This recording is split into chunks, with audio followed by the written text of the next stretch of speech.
کھا پی گئے. ابھی کہتے ہیں ہمیں تو اب آپ ایک چیف منسٹر کو یہ پتہ نہیں ہے کہ مجھے کتنے پیسے ملے. وہ کہتے ہیں 1 روپیہ بھی نہیں ملا.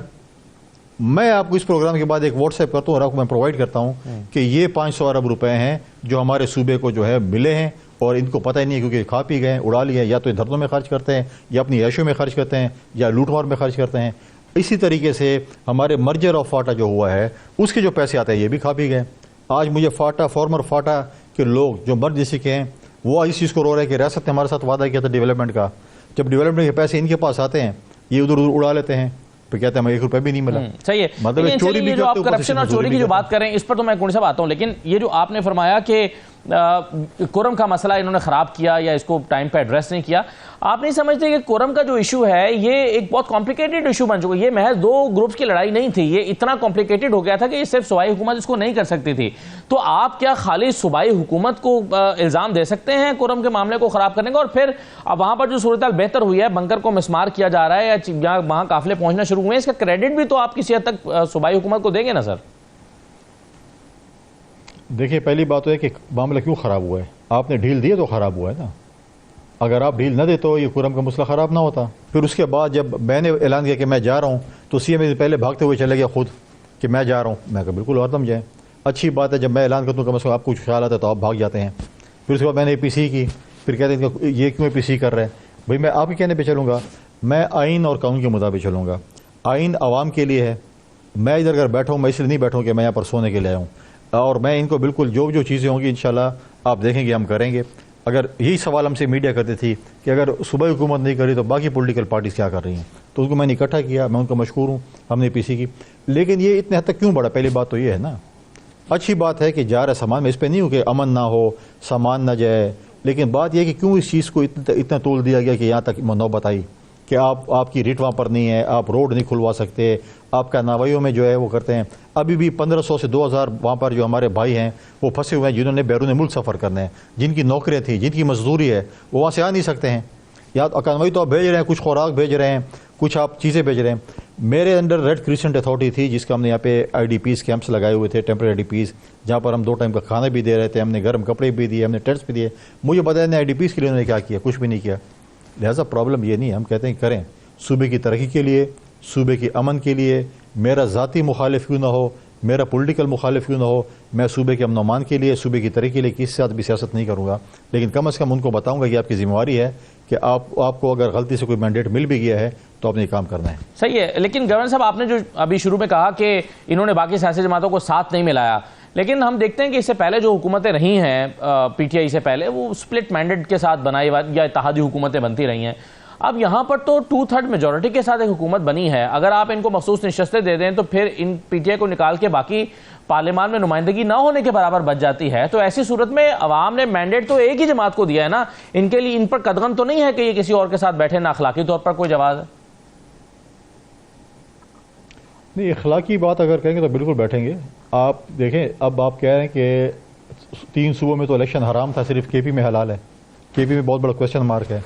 ان کا جو اس وقت سیاسی مسیح ہے مولانا فضل الرحمان, وہ کہہ رہے ہیں میرے حق پہ ڈاکہ ڈالا گیا ہے. اگر حق پہ ڈاکہ ڈالا گیا تو مال غنیمت تو پی ٹی آئی کو ملا نا, کسی اور کو تو نہیں ملا نا. تو پھر مولانا صاحب کو مال غنیمت ان کا جو بات کر رہے ہیں پہلے ان کو واپس کر دیں, اس کے بعد پھر پتہ چل جائے گا ان کے پاس کتنی ہے. اور میں کیوں اور ہم کیوں اس کو دے دیں ریزرو سیٹیں؟ ان کا حق ہی نہیں بنتا. ان کی جماعت ہی نہیں تھی, جو جس جماعت میں شامل ہوئے ہیں اس جماعت کو کوئی وجود نہیں تھا. اس کا خود جو اپنا ہیڈ ہے وہ خود جو ہے وہ اپنی پارٹی کی نشان پہ الیکشن نہیں لڑا, اور آپ کہتے ہیں ان کو آپ جا کے مخصوص کوئی ریوڑیاں جو ہم ان کو بانٹیں کہ آپ یہ ریوڑیاں آپ لے لیں. لہٰذا بات یہ ہے, آپ اگر ہمارے پاس بھی دیکھیں, ہمارے پاس بھی سمپل میجورٹی نہیں تھی, لیکن ہم نے 18ویں ترمیم کی یونینیمسلی پاس کی, تمام پولیٹیکل پارٹیز کو آن بورڈ لیا. ایک اخلاقیات ہوتی ہے کہ آپ اگر کرتے ہیں, اگر ان پاس اتنی میجورٹی تھی جب پشتون جن کا تھا, پھر کیوں ان کو پڑی ہوئی تھی, پھر ہمیں کیوں بلا رہے تھے کہ صوبے کے امن کے لیے اکٹھے ہوں؟ ہوئے تھے نا, بلایا تھا اپنے گھر پہ. تو جب یہ چیزیں تھی تو ہم نے بھی صوبے کے امن کے لیے ہم نے کہا چلو جو کچھ بھی ہے. پہلی دفعہ ہم سی ایم ہاؤس گئے اپنے صوبے کے امن کے لیے, اس کے لیے. پھر اس کے پاس بھی اس وقت ان کے پاس میجورٹی تھی, پھر نہ بلاتے, خود کر لیتے. پھر یہ اتنے فن خان ہیں, پھر چیزیں خود کر لیتے. لہٰذا چیزیں ایسی نہیں ہوتی ہیں. اگر ان کے پاس میجورٹی ہے, چلو ان کے پاس میجورٹی نہ بلائیں کسی کو بھی, جا کے اپنے ضلع میں امن قائم کر لیں, جا کے ٹانک میں, وزیرستان میں, بنو میں, لکی میں جو چیزیں ہو رہی اس کو قائم کر لیں. ایک دن بھی آپ نے سنا ہے کہ انہوں نے امن و امان کے لیے کوئی میٹنگ کال کی ہو؟ کبھی انہوں نے کہ ان لوگوں نے تو ہمیشہ ملیٹنٹس کو سپورٹ کیا ہے. 40,000 بندہ کون لے کے آیا تھا؟ کون کہہ رہا تھا کہ ہم ان کے دفاتر بھی کھولیں گے؟ آج وہاں سے اگر افغانستان کی سرزمین ہمارے خلاف استعمال ہو رہی ہے تو کیا انہوں نے کوئی آواز اٹھائی ہے؟ یہ تو کہتے ہیں ہم ڈائلاگ کرنا چاہتے ہیں. ایک شخص ایک ملک ہمارے اوپر حملہ آور ہوتے ہیں، ان کی سرزمین ہمارے خلاف استعمال ہوتی ہے اور آپ کہتے ہیں کہ ہم اس کے اوپر جو ہے ان سے مذاکرات کریں. بالکل زیرو ٹالرنس ہے.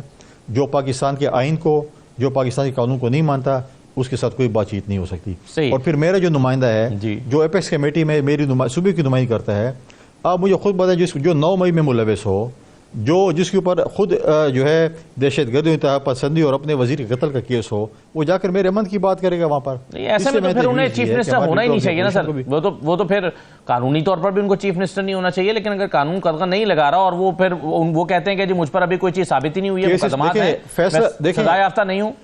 دیکھیں فیصلہ نہیں ہوا نا، لیکن کیسز تو ہیں نا ان کے اوپر کہ نہیں ہے. فیصلہ جب ہوگا. لیکن گورنر صاحب آپ پاکستان کی سیاست کو جانتے ہیں، کیسز تو کسی پہ بھی بن سکتے ہیں نا، کیسز تو کسی پہ بھی بن سکتے ہیں. قتل کا کیس آپ کا دیکھیں، خدا نہ خواستہ اگر کسی کا قتل ہوتا ہے وہ کسی کے خلاف ایسی ایف آئی آر نہیں کرتا کہ میں سیاسی ایف آئی آر کرتا ہوں. اس کو اپنے صوبائی وزیر قتل کا کیس ہے، وہ تو چیف منسٹر سے پہلے نہیں تھا یا سیاست میں تو نہیں تھے. چلیں یہ تو بہت ہی سنگین کیا یہ ملوث تھی. جی بالکل صحیح ہے. اچھا گورنر صاحب آپ ایک بات مسلسل کر رہے ہیں، ان کے اپنے بھائیوں نے لگایا، میں تو نہیں لگایا. جی اچھا ایک بات آپ مسلسل کر رہے ہیں سر، اور آپ کہہ رہے ہیں کہ این آر او انہیں نہیں ملے گا. این آر او کے حوالے سے پی ٹی آئی کا موقف یہ ہے، وہ یہ کہتے ہیں کہ جی ہمیں تو کہا جا رہا ہے کہ آپ بنی گالہ چلے جائیں، مگر ہم خود نہیں مان رہے. ہم تو چاہتے ہیں کہ عدالتوں سے ہمیں رہائی ہو، ہم عدالتوں سے مقدمات لڑ کے نکلنا چاہتے ہیں. تو این آر او کون مانگ رہا ہے، کون دے رہا ہے؟ یہ پی ٹی آئی کا موقف کیا غلط ہے آپ کے خیال؟